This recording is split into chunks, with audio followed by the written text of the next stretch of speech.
Guys, today we'll continue our further exploration of the region, abdominal region. Today's lesson is posterior abdominal wall and retroperitoneum. Right? We have already covered the anterior abdominal wall. Right? So now the posterior abdominal wall. The posterior abdominal wall represents the posterior boundary of the abdominal cavity. In common with the anterior and lateral abdominal walls, right? You have already learned about the anterolateral abdominal wall and its muscles, neurovasculature, right? It is composed of several layers: skin, superficial fascia, muscles, extraperitoneal fascia, and parietal peritoneum, right? The vertebral column and the paravertebral muscles of the back are part of the posterior abdominal wall, right? But are usually not considered in this context. The posterior abdominal wall is continuous with the posterior thoracic wall at the posterior attachment of the diaphragm, right? I'll show you where it is. Yes. You see, this is the abdominal wall, anterior abdominal wall, and posterior abdominal wall. This is the posterior abdominal wall, right? You are seeing all of this is posterior abdominal wall. This is the posterior abdominal wall, right? So the posterior abdominal wall is continuous with the posterior thoracic wall at the posterior attachment of the diaphragm, with the posterior wall of the pelvis inferiorly, and with the anterolateral abdominal wall laterally. I'll show you what is that. So you see, this is the diaphragm, right? So this is the diaphragm. So posterior abdominal wall is continuous with the thoracic wall at the posterior attachment of the diaphragm. So this is the thorax, right? Diaphragm is the lies between thorax and abdomen, right? So here at this point, I'll show you. So at this point, so it is continuous with the diaphragm and lateral thoracic wall and posterior thoracic wall, right? And here at the anterior lateral abdominal wall, anterolateral abdominal wall, the posterior abdominal wall is continuous with thoracic wall.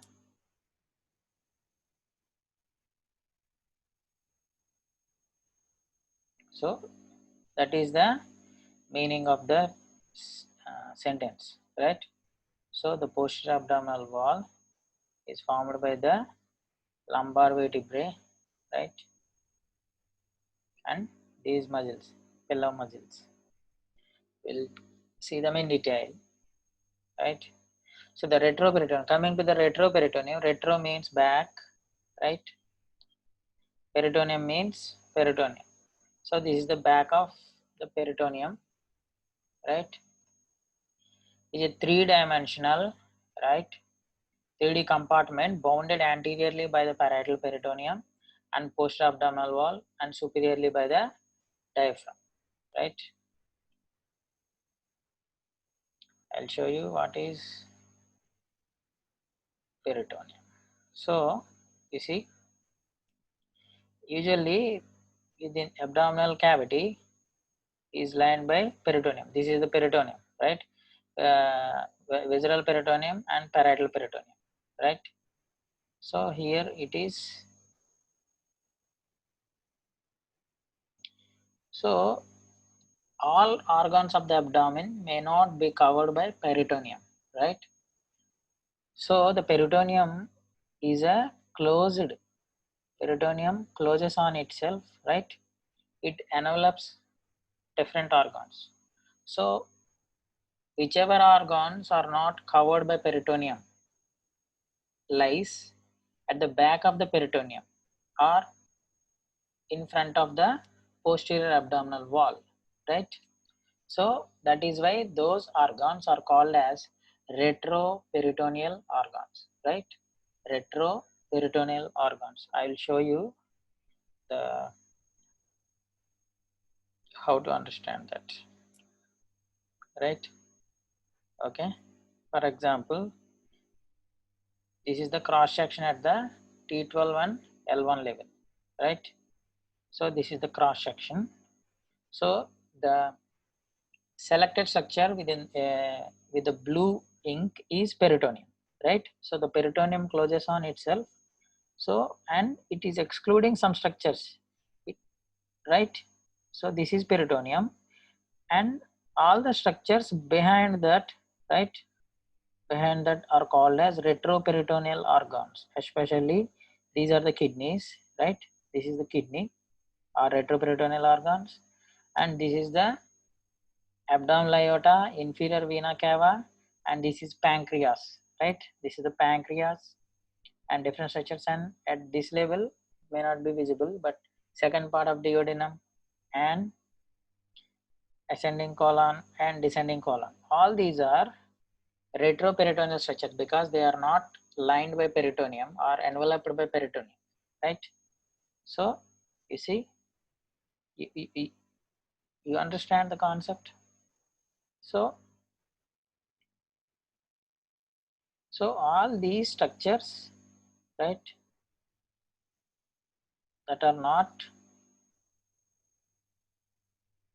so all of this is retroperitoneum, right, at this level only,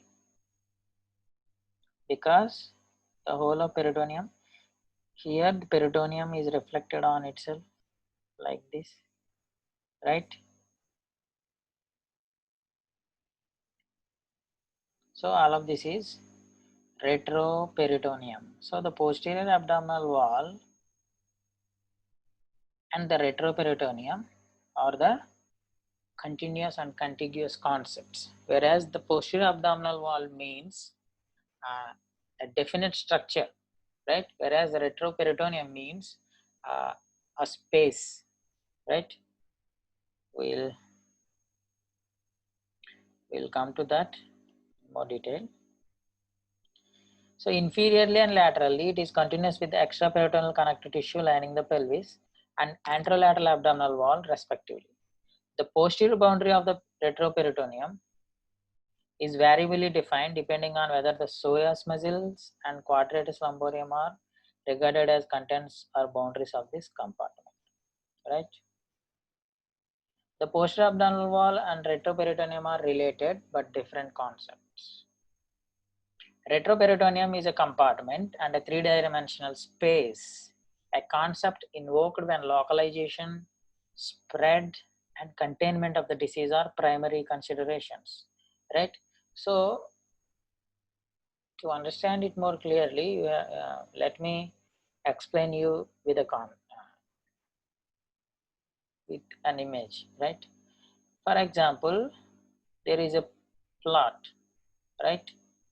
You usually see the plot for sale, okay, for 2 BHK like that. This is the plot, a land plot, right? This is the land plot, okay, 4 into 4, for example. But this plot, this land is surrounded by a wall, right? A wall, a brick wall, for example. So in this case, this wall, right, this compound wall is posterior abdominal wall, posterior abdominal wall, whereas this compound itself is retroperitoneum, right? So the space is the compound, the wall is the compound wall, right? Like that, space is the retroperitoneum, whereas the wall is the posterior abdominal wall. So the boundaries are the posterior abdominal wall, but the whole space between the retroperitoneum, parietal peritoneum, and the posterior abdominal wall is called as retroperitoneum. So it houses so many organs, vessels, nerves, like that, right? So what is the importance of knowing the retroperitoneum is because this is a space, there is a localization, spread, and containment of the disease, because all body is compartments, right? You already know that concept, right? Compartment syndrome. So whether some infection or some malignant process, right, may spread from one place to another space or may not spread from one place to the another place depending on the connections and limitations of these spaces within our body, right? The posterior abdominal wall is part of the parietal coverings of abdominal viscera, a concept invoked when considering posteriorly directed surgery from within the abdomen. Posterolateral access to retroperitoneal organs, for example, for nephrectomy, percutaneous endoscopic renal axis. So, in order to do this, you have to know what are the posterior abdominal wall, right? What are the muscles that are forming the abdominal wall, and like that. Or else, in contradistinction to the anterior abdominal wall. So is the anterior abdominal wall, how it is formed, like by muscles, fascial layers, like that. So is the posterior abdominal wall. It is formed by muscles, fascial layers, and again reinforced by the pillar-like structures of the lumbar vertebrae and all those things, right? But what we have in the posterior abdominal wall is a unique retroperitoneum, okay, which has to be studied in detail. The advances in cross-sectional imaging have promoted a better understanding of the anatomy of the retroperitoneum, right? Particularly its compartmental anatomy, and with it, the retroperitoneum has become the more prevalent clinical concept outside of specific surgical circumstances, right? Coming to the retroperitoneum. Retroperitoneum houses the paired viscera originating from the embryonic extracoelomic space, the kidneys, ureters, suprarenal glands, and its vessels and nerves. We'll see that. Again, post-abdominal wall. Right, we have already seen this. You see, this is the retroperitoneum, right? So, this is the peritoneum. This is the posterior abdominal wall, right? So, the space between these things is retroperitoneum. So, these are the retroperitoneal organs. I have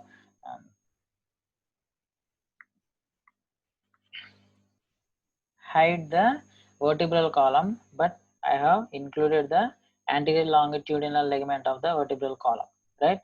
So as you can understand, the posterior abdominal, the space between the peritoneum. So you see, this is the peritoneum, right? This is the peritoneum, blue covering, but it is not. It is excluding these kidneys. Is the left kidney, right kidney, suprarenal gland. Okay, right and left. These are the ureters.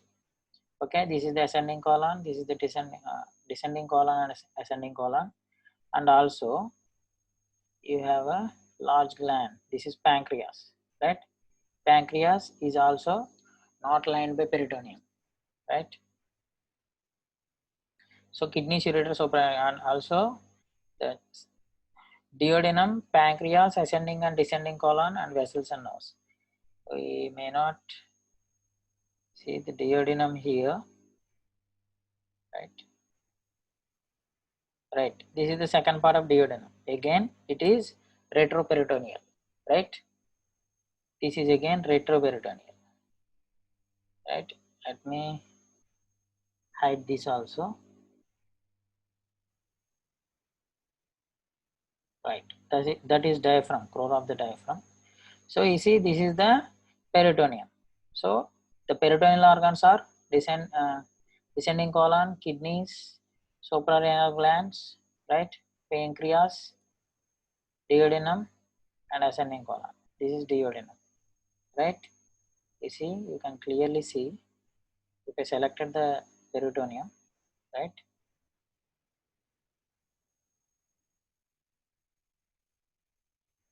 You see all the structures. Attached to the retroperitoneum are mesenteries of the small bowel, transverse and sigmoid colons, peritoneal ligaments of the liver and spleen. The retroperitoneum contains the abdominal aorta and branches, right?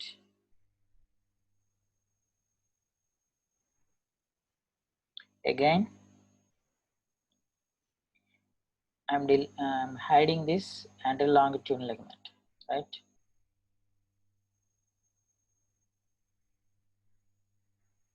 Okay.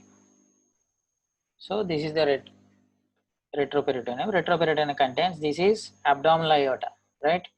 This is inferior vena cava, and these are the lumbar plexus and lumbosacral trunk. Okay, this is the lumbosacral. This one, lumbosacral trunk. Right. This is the lumbar plexus. Right.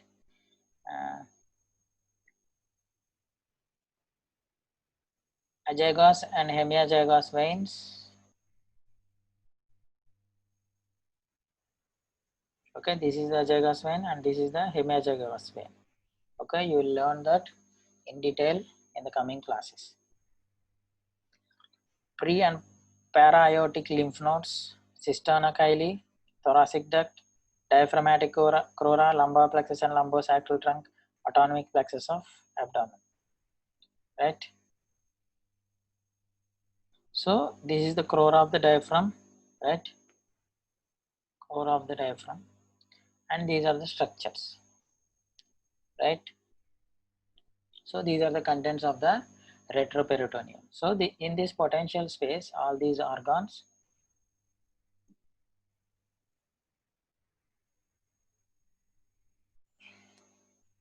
so the bony part of the posterior abdominal wall is made up of bodies, intervertebral discs, and transverse process of the 5 lumbar vertebrae, right?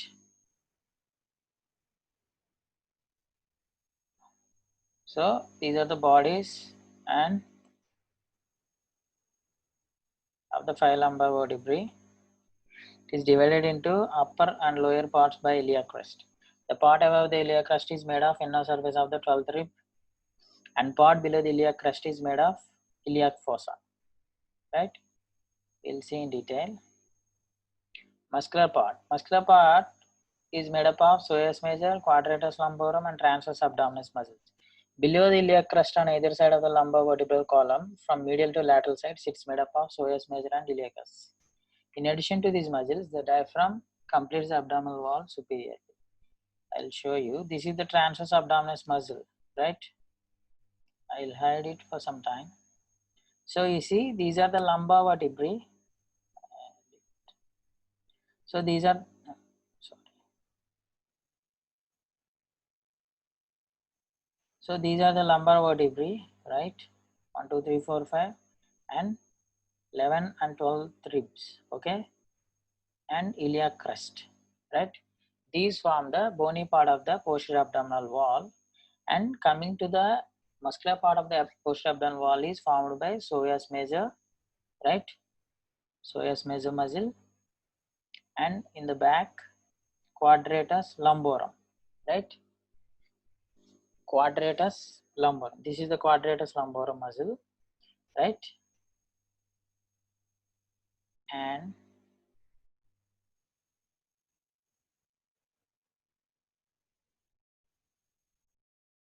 And transverse abdominis muscle, right? And the diaphragm. You see, so this is the posterior abdominal wall. Posteriorly, transverse abdominis. This is the posterior part, and this is the quadratus lumborum.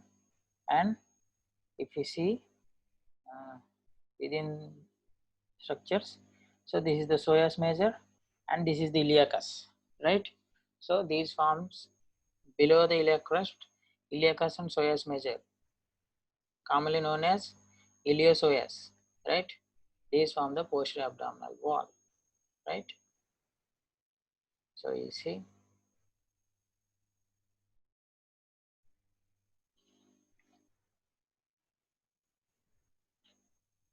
coming to the fascia.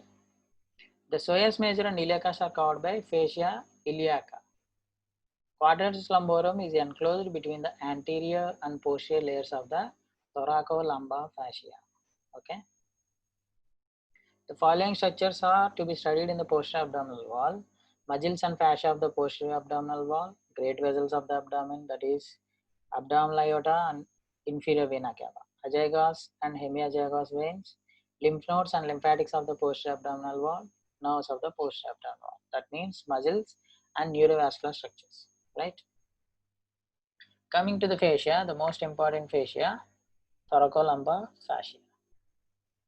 We have already seen the thoracolumbar fascia many times, right? The importance of thoracolumbar fascia, especially when we have discussed about the SI joints, sacroiliac joints, when we discussed the biomechanics of the sacroiliac joint and the transmission of weight of the body from the upper to the lower body, right? And also in the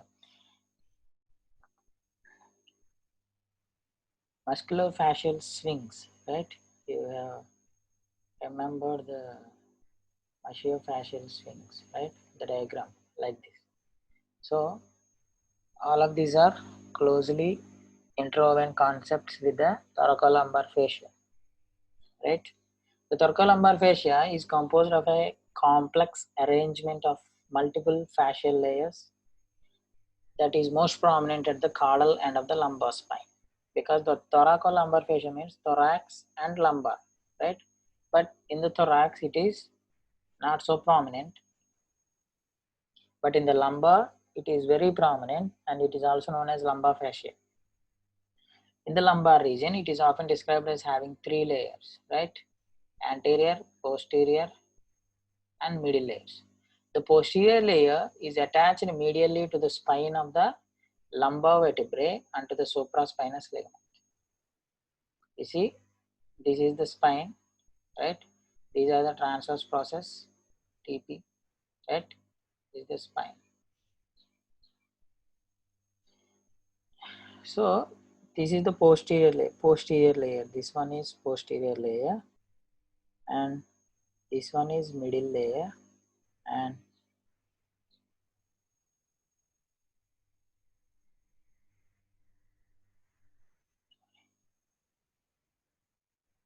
this one is anterior layer. You see, anterior layer and middle layer. So clearly see this posterior layer and this is the middle layer, right? So the middle layer is attached to the transverse process, right?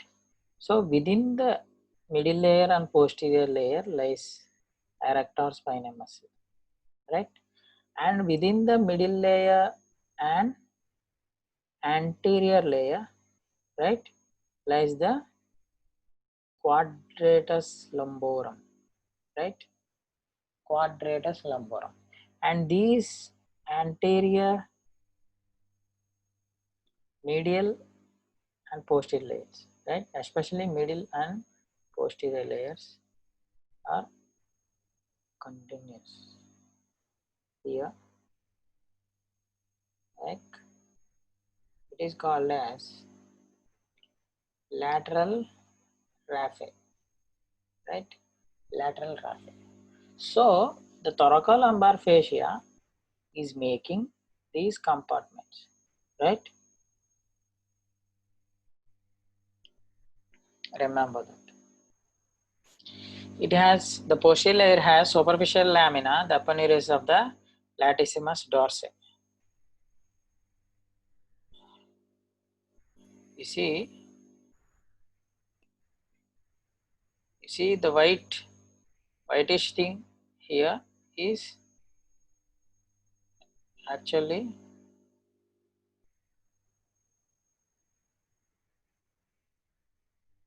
this whitish thing is thoracolumbar fascia, right?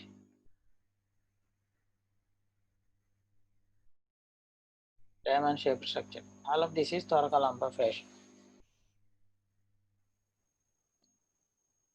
Okay, the superficial lamina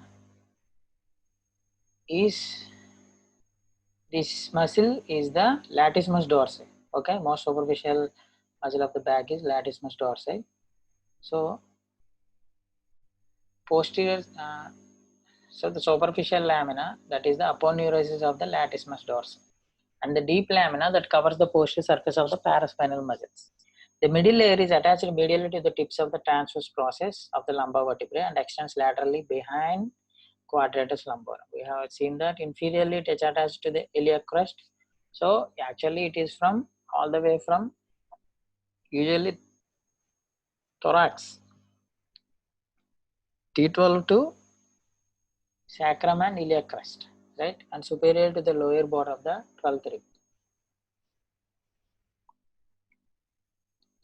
The anterior layer covers the anterior surface of the quadratus lumborum, right, anterior surface of the lumborum, and is attached medially to the transverse process of the lumbar vertebrae behind psoas major. Laterally, it fuses with the transversalis fascia and aponeuros of the transverse abdominis. Inferiorly, it is attached to the iliolumbar ligament and the adjoining iliac crest. Remember the iliolumbar ligament, right? We have discussed it in connection with the SI joint. Superiorly, it is attached to the inferior border of the 12th rib and extends to the transverse process of the first lumbar vertebrae, forming the lateral arcuate ligament of the diaphragm. I'll show you. You see, this is the anterior layer, right? Anterior layer. So that it means this is quadratus lumborum because the anterior layer is in front of the quadratus lumborum. So this one is the middle layer, right? Middle layer, right? And this one is posterior layer, right? So see, this is the psoas major, right? And this is iliacus. So this is quadratus lumborum. So between the middle layer and anterior layer lies the quadratus lumborum, right? And between posterior and middle layer lies the which muscle? Erector spinae. The posterior and middle layers of the thoracolumbar fascia fuse at the lateral margin of the paraspinal muscles, the so-called lateral raphe, thereby enclosing the paraspinal muscles in an osteofascial compartment. So because all the muscles are within these compartments, whenever the thoracolumbar fascia becomes tensed, right, if it contracts the muscles, it regulates the tension in the muscles by contracting and relaxing because the muscles are attached to the bones by the way of thoracolumbar fascia. So when we discussed about the biomechanics of the SI joint, right, and the weight loading, weight transmission and all those things, the thoracolumbar fascia plays a major role in the low back ache, right, because the transmission from the upper body to the lower body, right, to the lower limbs, the weight transmission and the maxillofacial swings, okay, all of this helps in reduced tension on the back, right. Although contained in layers of thoracolumbar fascia, the paraspinal muscles are conceptualized as part of the back. Okay. The aponeurosis of transverse abdominis fuses with the anterior layer of thoracolumbar fascia, the lateral margin of the quadratus lumborum, and the lateral raphe behind quadratus lumborum. You see, this is very important. You see, this is the vertebral body, spinous process, right? These are the transverse process. So this is the posterior layer, lateral layer, middle layer, lateral raphe, anterior layer. You see, so this is quadratus lumborum, right? Because quadratus lumborum, because this is the anterior layer, right? Anterior layer, you see, and this is the middle layer and this is the posterior layer. So the posterior layer and middle layer, okay, forming lateral raphe, right? Lateral raphe. This is the lateral raphe. So you see, the latissimus dorsi is attached to the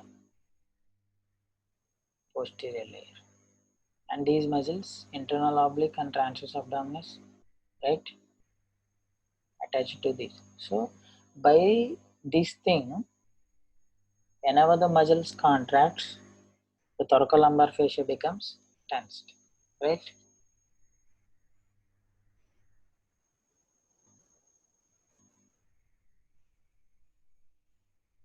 I'm sorry.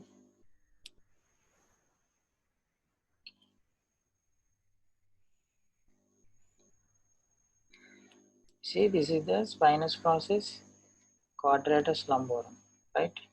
With the transverse process, this is the lumbar vertebral body, right? This is the posterior layer, middle layer, anterior layer, middle layer, anterior, posterior layer, anterior layer, and this one is the lateral raphe, the connection between posterior and middle layers, right? This is the lateral raphe.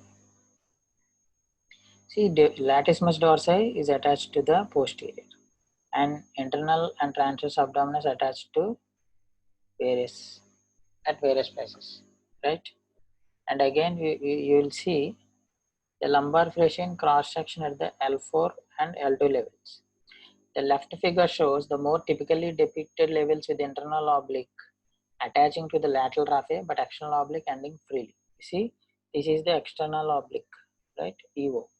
Internal oblique is attaching to the lateral raphe. Okay. The right figure shows at the L3. This is at the L4, right? At the L4, external oblique is not connected to the lateral raphe. But whereas in L3, IO ends freely, right? IO ends freely. Internal oblique is ends freely, but whereas the external oblique attached to the lateral raphe, right? You see?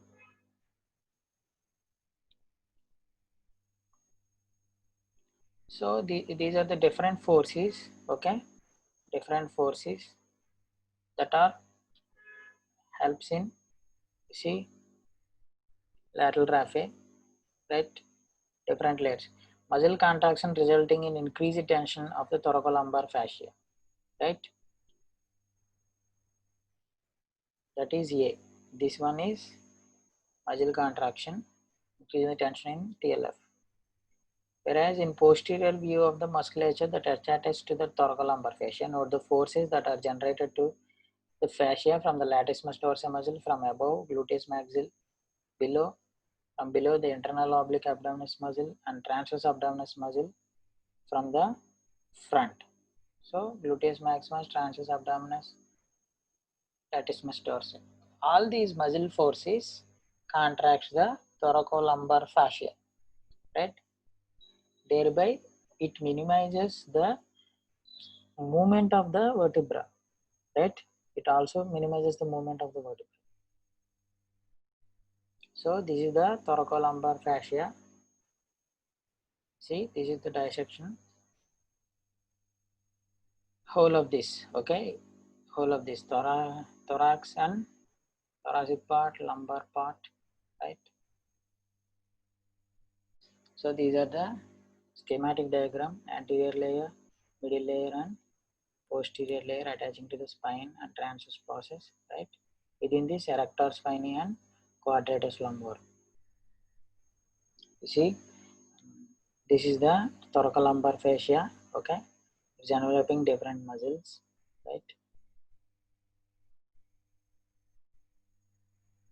Coming to the another fascia within the posterior abdominal wall is the fascia covering the iliac, psoas major muscle and iliacus muscle, called as psoas fascia and fascia iliaca. Psoas fascia is relatively dense layer of fascia covers the anterior surface of the psoas major, right? So this is the psoas major muscle, right? You have already know that. hide that. So this one is the psoas major muscle. So the fascia covering it is psoas fascia, and the fascia covering the iliacus is fascia iliaca, right? Medially, it is continuous with attachments of the muscles to the transverse process and bodies of the lumbar vertebra and tendinous arches, because psoas major is, you see, lumbar, it is very much attached to the lumbar vertebra, right? So medially it is attached to the fascia is attached to the transverse process and bodies of the lumbar vertebra.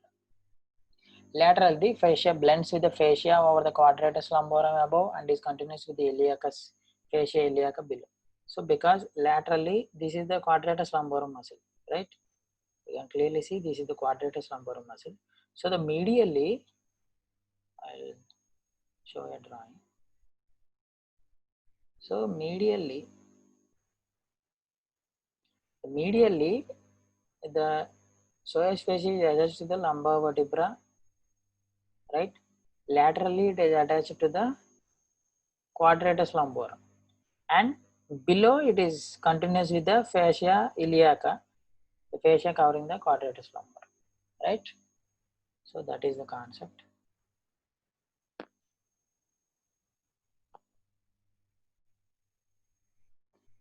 Superiorly, the fascia merges with the medial arcuate ligament, while inferiorly it extends down into the thigh around the iliopsoas tendon.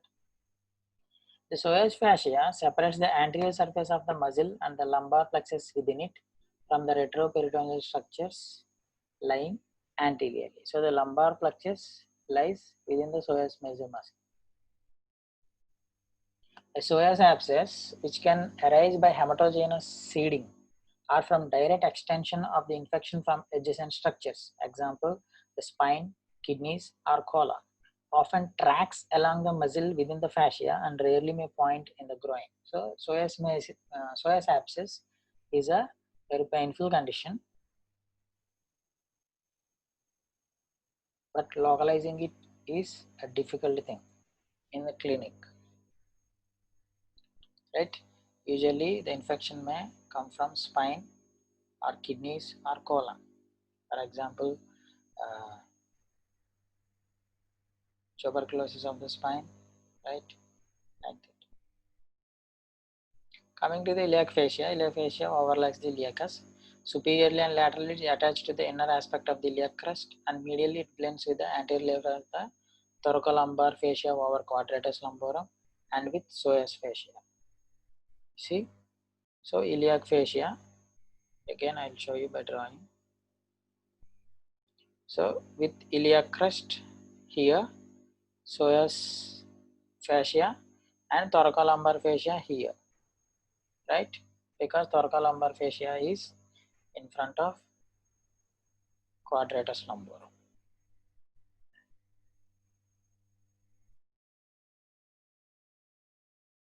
Inferiorly and laterally, it continues into the thigh to fuse with the femoral sheath, while medially, it is attached to the periosteum of the ilium and iliopubic eminence at the pelvic brim. Okay, we have already seen that femoral sheath, extension of the iliac fascia. Both the femoral nerve and lateral femoral cutaneous nerve lie under the iliac fascia in the pelvis, where they can be targeted for image guided nerve blocks. Okay, so this is the psoas major muscle, psoas major iliacus, right? Coming to the other fascia, visceral fascia, it is should not be called as fascia, as we can see. The organization of the retroperitoneum is most easily conceptualized in terms of compartments, right? Compartments they are called, or spaces rather than the fascia.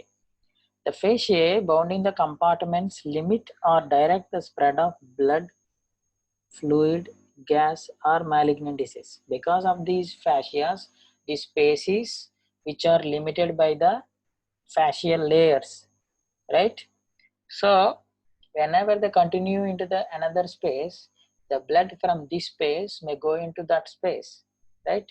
So the infection from this space may go into that space, or if it is limited Like that, one compartment, when one compartment may not communicate with the another compartment, the infection within the compartment become localized to that compartment only, right? If here is two compartments, okay, they are not communicating with one another. So if there is any infection, it will be localized to here only. Okay, if there is continuation, so the infection may readily spread into here also, like, but variable and often difficult to see with cross-section image. The fascial layer is located between the posterior parietal peritoneum and the quadratus lumborum have been described confusing eponymous terms in literature. The whole species we are seeing is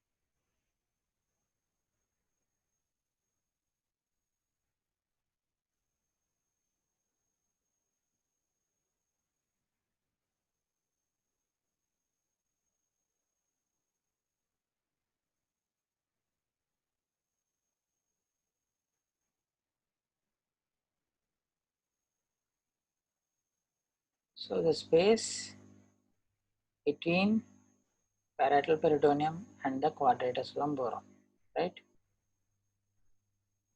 You can imagine that, right? Because here is the parietal peritoneum, right? Here is the parietal peritoneum with retroperitoneal organs, ascending colon, kidney, and this one. So between these two,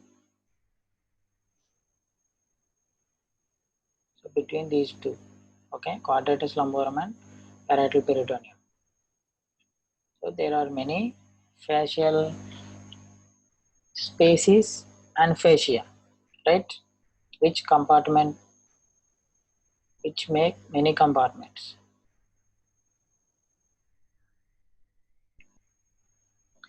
Different authors have used the same eponym for different fascia, and different eponyms have been used to refer to the same fascia. For example, Gerota's fascia have been used to refer to the entire perirenal fascia. The Taltz fascia has been used to refer to the fusion fascia behind the ascending or descending colon, or to the posterior perirenal fascia, or to the fusion fascia behind the tail of the pancreas. Zuckerland's fascia has been used to refer to the posterior or anterior perirenal fascia. Treat's fascia has been used to refer to the fusion fascia behind the head of the pancreas. The concept of fusion fascia describes a retroperitoneal fascia formed by the fusion of an embryonic mesentery with embryonic retroperitoneum. Okay, that is called as fusion fascia. It is an avascular layer that allows a dissection plane to be developed and also limits the spread of the disease because there is no blood vessels, right? Avascular. A means negation, vascular means no vessel, right? So because there is no blood, hematogenous spread is highly improbable. It's impossible. Also limits the spread of the disease. The retropancreaticoduodenal fascia and the retrocolic or retromesocolon fascia, right and left, are fusion fascias and delimit their respective compartments. They were first described in detail by the Australian anatomist Carl Toll and only later reported in literature. Traditional compartmental anatomy of the retroperitoneum divides into anterior and posterior pararenal spaces and the perirenal space. The anterior pararenal space describes the compartment between the posterior peritoneum and the anterior perirenal fascia. This is an oversimplification. Okay, we'll see that in detail. First one is perirenal space. The paired perirenal space is bounded by the perirenal fascia, which envelops the kidneys and suprarenal glands on each side, right? I'll show you.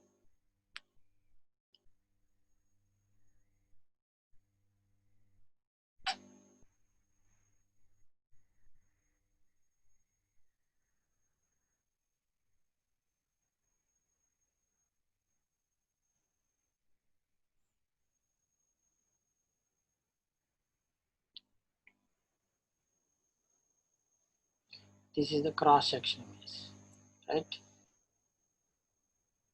This is the cross-sectional image at the L1, L2, right?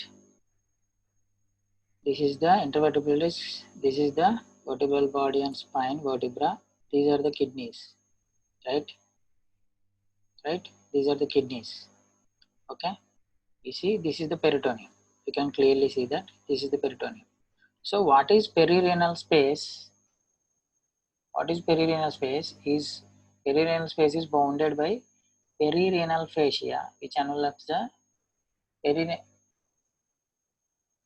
kidneys and suprarenal glands on each side. The perirenal fascia is traditionally described as having anterior and posterior layers which are continuous with each other laterally.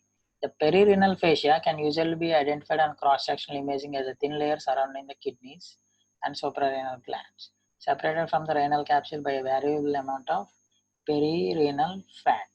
So this perirenal fascia, okay, we may not, you see, this is the MRI section, right?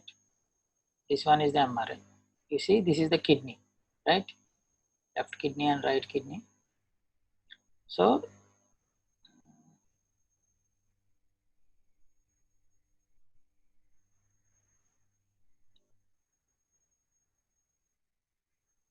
this is the perirenal fascia, right? So perirenal fascia, this one at the right. You see, the fascia surrounds the kidney and suprarenal gland. Within the cadaver, you can see, you see, this whitish layer around the kidney. Okay, this is the kidney, right? The fat around the kidney is perirenal space, right? I think you understand that, right? I may not be this fat around this kidney, right? This is fascia anterior.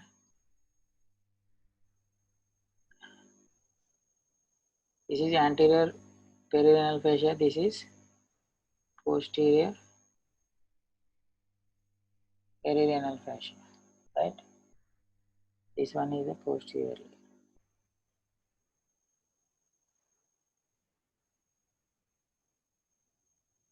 See, that is at the L1, L2 level.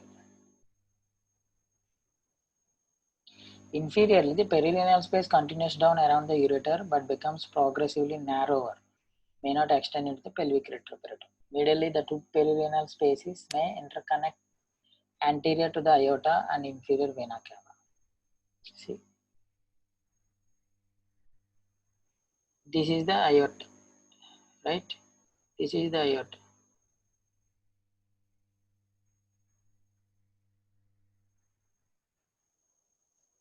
So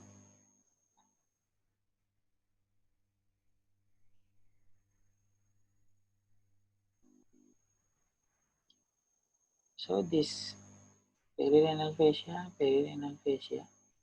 right?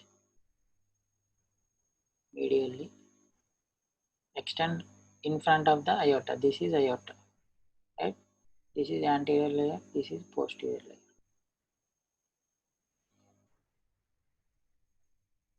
The existence of fascial partition separating the kidney and ipsilateral suprarenal gland within the perirenal fascial envelope is controversial. See, this is the kidney, right? So all of this is perirenal space, right? You see, this is the anterior perirenal fascia, and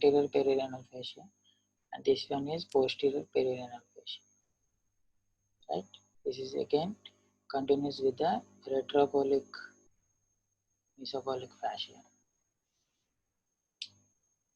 right? Pararenal spaces, anterior and posterior pararenal. The anterior pararenal space refers to the region between the anterior layer of perirenal fascia and the posterior parietal peritoneum. Again, it will be confusing. This is the anterior layer of perirenal fascia, right? This is the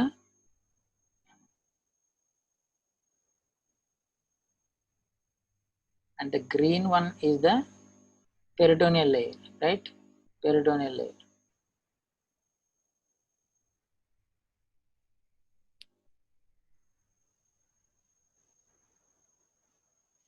So the space between the anterior renal fascia and the peritoneum is called as anterior,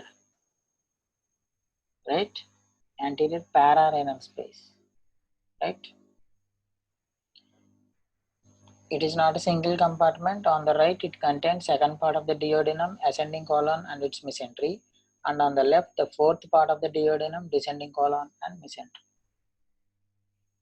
So different parts, okay? In this space only the second part of duodenum and all the mesocolons, mesentery will be there, right? I think you understand the concept. Coming to the potential compartment between the posterior layer of the perirenal fascia and the thoracolumbar fascia on each side is posterior pararenal fascia. So this is the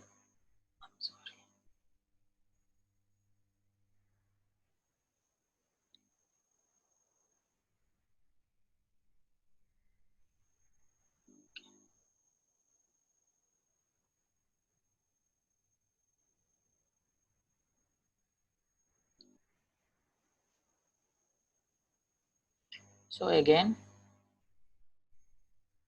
anterior, posterior, anterior, posterior, right? So green, peritoneum, right? I'll take the blue, and this is quadratus lumborum. Quadratus lumborum. This one is quadratus lumborum. So this is the thoracolumbar fascia, right? Thoracolumbar fascia. Example. So the space between the posterior renal fascia and thoracolumbar fascia, right? Posterior renal fascia and thoracolumbar fascia is called as posterior pararenal. Okay, posterior pararenal space. It contains variable amount of fat. Laterally, it is continuous with the extraperitoneal fat of the anterolateral abdominal wall. Inferiorly, with the retroperitoneal fat overlying iliacus, pelvic muscle, and vesical fat. When the ascending or descending colon is retrorenal, a variant, the colon and pericolic space lie in a groove between the posterior layer of the perirenal fascia and the posterior pararenal space. Coming to the peripancreatic space. The peripancreatic space contains the duodenum and the pancreas along with the organs of the superior mesenteric vessels and retroperitoneal segments of the common bile duct and portal vein and hepatic artery. I'll show you. Okay, we see the at the T12, right? Sorry. At the L1 level. We'll see the cross section at the L1 level, right? So this is the L1 level, right? Cross section. This is the vertebral body, right? Right and left kidneys. This is the aorta. This is the inferior vena cava, and this is the peritoneum. Okay. Whatever that is not lined by peritoneum is retroperitoneal organs. This is pancreas. You see, the large body is pancreas body, right? So this one is the pancreas and this is the abdominal aorta. So this one is superior mesenteric artery, right? This is superior mesenteric artery. This is inferior mesenteric artery, right? And second part of duodenum is not visible here at this level. So duodenum, pancreas, superior mesenteric vessels, common bile duct, portal vein, and hepatic artery. The posterior boundary is a fusion fascia formed by fusion of the embryonic duodenal mesentery and the embryonic retroperitoneum. Okay, we may not appreciate that in the 3D atlas. This fascia is termed as retropancreatic or retropancreatico-duodenal fascia in the imaging literature and fusion fascia of Treitz in the surgical literature, right? The fascia forms a relatively bloodless dissection plane used to mobilize the duodenum and head of the pancreas. The lateral extent of the peripancreatic space is variable. It lies posterior to the ascending and descending colon and anterior to perirenal space. This is important because it is communicating with the colonic spaces. At the tail of the pancreas, the peripancreatic space lies in continuity with the splenorenal ligament. Anteriorly, it is in continuity with the transverse mesocolon and small bowel mesentery. So, the continues with the splenorenal ligament, small bowel mesentery, and transverse mesocolon. So, the infection from this space may continue to any other spaces. Consequently, peripancreatic fluid collection may extend into the both mesenteries and extend posterior to the ascending and descending colon, but do not actually cross into the perirenal or pericolic spaces. Right? That is the importance of this. See, you see, paracolic space, lateroconal space, right?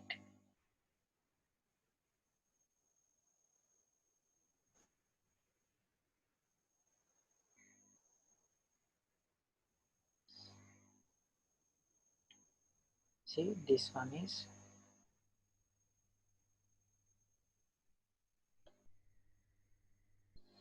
coming to the pericolic spaces. Ascending and descending paracolic spaces are narrow compartments surrounding the respective parts of the colon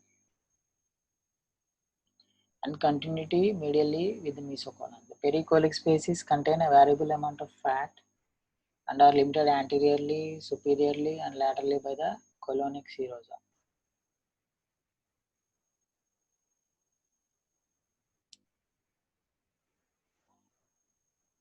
This is at the L3 level, right? So this is the L3 level, this is the body, this is the disc, right? This one is peritoneum.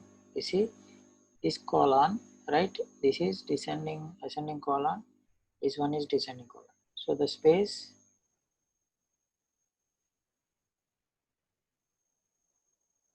okay? This one is paracolic space, right?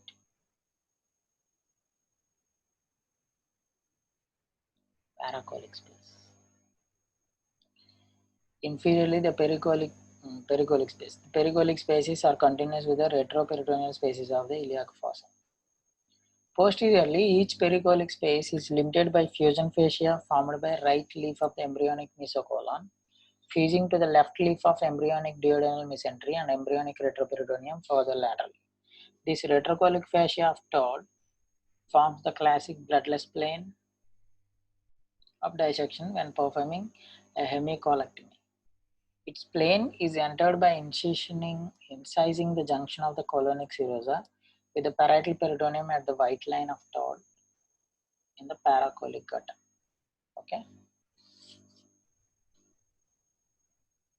Radiologically, the retrocolic fascia may be indistinguishable from the anterior perirenal fascia and lateral to the duodenum and pancreas. Right?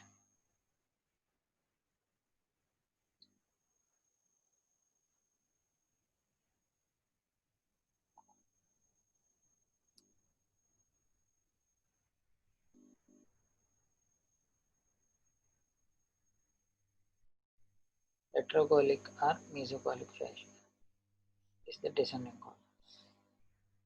Right? Lateroconal fascia. Lateroconal fascia was originally defined as the fascial layer extending from the junction of the anterior and posterior perirenal fascia to the parietal peritoneum in the lateral paracolic gut. It is better understood as the lateral extension of the retrocholic fusion fascia that blends with the parietal peritoneum. Okay, with that we end the topic of these different species, the concept of the species. But you have to know the extent of the posterior abdominal wall, right? And especially understand the construction of the retroperitoneum, how the retroperitoneal organs are compartmentalized by the thoracolumbar fascia and the different fascias covering the different organs, especially perirenal fascia, anterior and posterior perirenal fascia, thereby forming the anterior and posterior pararenal species, right?